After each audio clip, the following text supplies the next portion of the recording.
Ministerios Buscando de Dios presenta al pastor Jorge Hernández Toca con un consejo de la palabra de Dios.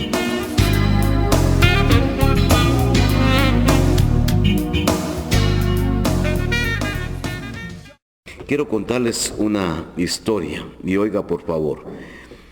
Está en el libro de los Jueces capítulo 9. Dice que fueron una vez los árboles a elegir rey sobre sí y dijeron al olivo: reina sobre nosotros.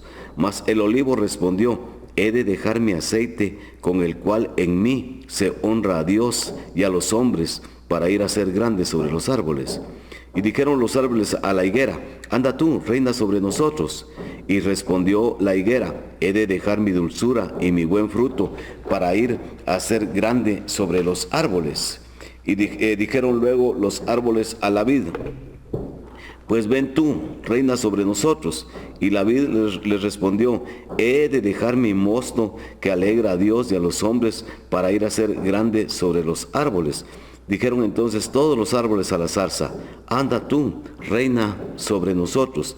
Y la zarza respondió a los árboles: si en verdad me elegís por rey sobre vosotros, venid, abrigaos bajo de mi sombra, y si no, salga fuego de la zarza y devore a los cedros del Líbano. Yo quiero hablarles a ustedes sobre las presiones que tenemos constantemente. Oiga por favor, porque todos estamos expuestos a tener presiones, esas luchas que uno tiene. Le voy a poner un ejemplo. Usted tiene hoy su actividad de trabajo, usted tiene que ir al campo, pero le resultan otras 3 actividades juntas. Eso es una presión. Usted se pone nervioso, se pone eléctrico, como decimos, y hasta se afectan sus músculos y un montón de cosas porque está presionado. Tiene que hacer muchas cosas y no le alcanza el tiempo para hacerlas todas. Esas son presiones. Le voy a poner un ejemplo en la iglesia del Señor. Yo tengo que dar mi diezmo al Señor, porque lo mínimo que yo le doy a Dios de lo que yo gano es el diezmo. Si usted me dice que hay que dar ofrenda, Dios lo bendiga, porque la ofrenda es mayor que el diezmo. Por ejemplo, yo gano 1,000 quetzales mensuales. Entonces le tengo que dar de diezmo a mi Señor 100 quetzales. Si le doy ofrenda, voy a dar más de 100 quetzales. Pero imagínense, yo tengo que darle al Señor 100 quetzales de diezmo.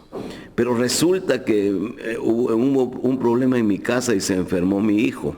Y ahora tengo que gastar un montón de cosas y en medicina, y entonces está la presión que yo tengo. ¿Qué hago para conseguir dinero? Entonces lo primero que pienso es no dar mi diezmo para que me sirva para comprar medicina.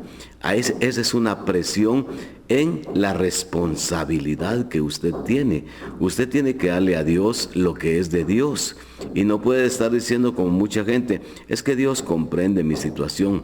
Es que Dios comprende, hermano, y comprende. Y queremos meter a Dios como cómplice de nuestras irresponsabilidades. Y eso no está correcto. Así es que tenemos que pensar seriamente, oiga por favor, seriamente tenemos que pensar en que van a haber presiones y usted tiene que cumplir con sus responsabilidades. Yo le voy a llamar con sus prioridades, porque hay cosas que tienen que ocupar un primer lugar, no un segundo. Por ejemplo, oiga lo que se lo voy a decir y ojalá que lo comprenda. Porque así es como Dios bendice la fe de sus hijos. Yo, volviendo a poner el ejemplo, yo tengo que dar los 100 quetzales que le tengo que dar a Dios porque son de Dios. Yo no me puedo robar un dinero que no es mío.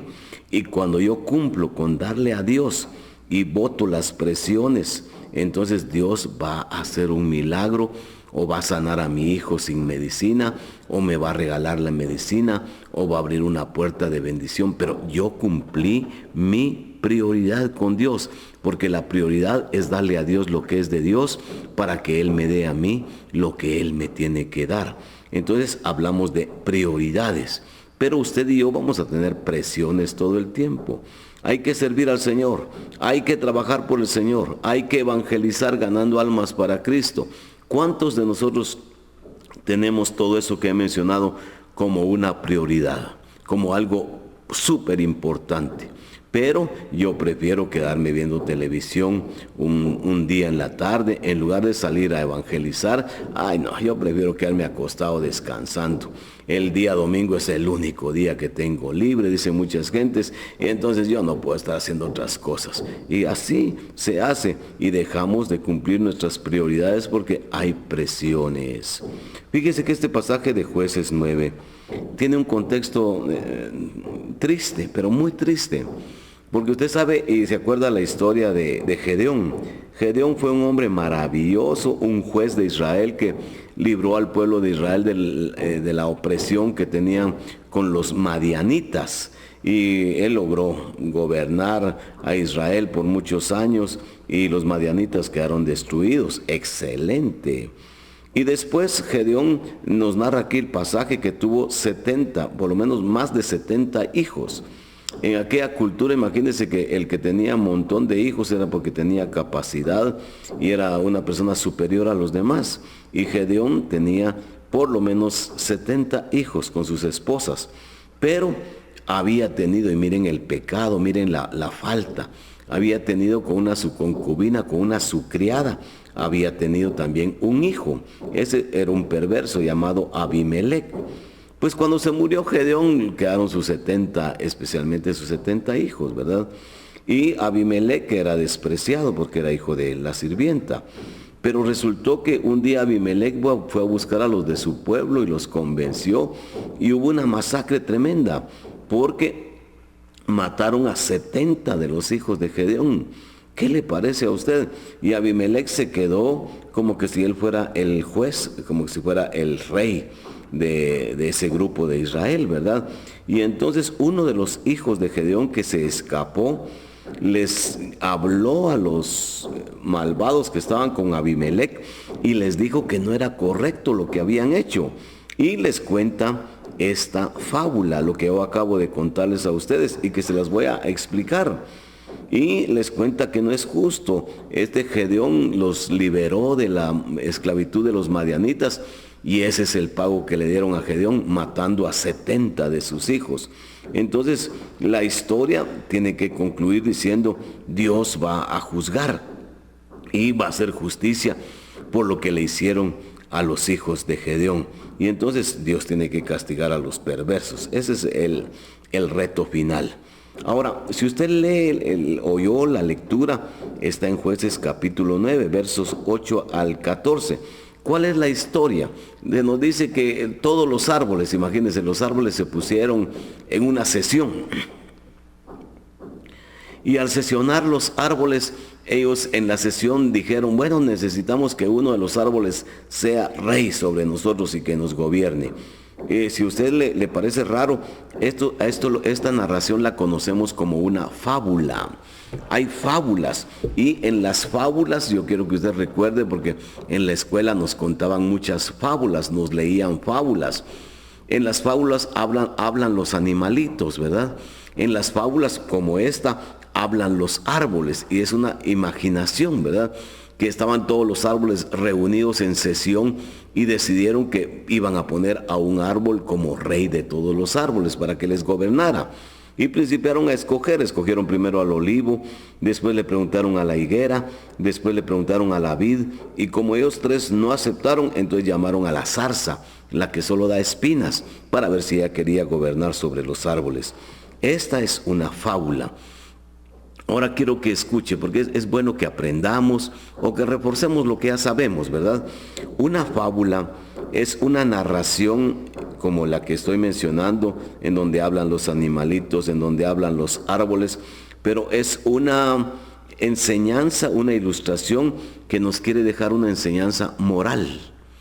En cambio, una parábola, el Señor Jesús utilizó muchas parábolas, y el Señor Jesús mencionó las parábolas, y la parábola es una narración que deja una enseñanza espiritual. Oiga, la fábula deja enseñanza moral, la parábola deja enseñanza espiritual. Y eso es lo que el Señor Jesús hizo. Utilizó muchas parábolas, pero lo que hoy les estoy comentando a ustedes aquí es una fábula. Los árboles se pusieron en sesión para buscar quién podía gobernar sobre ellos.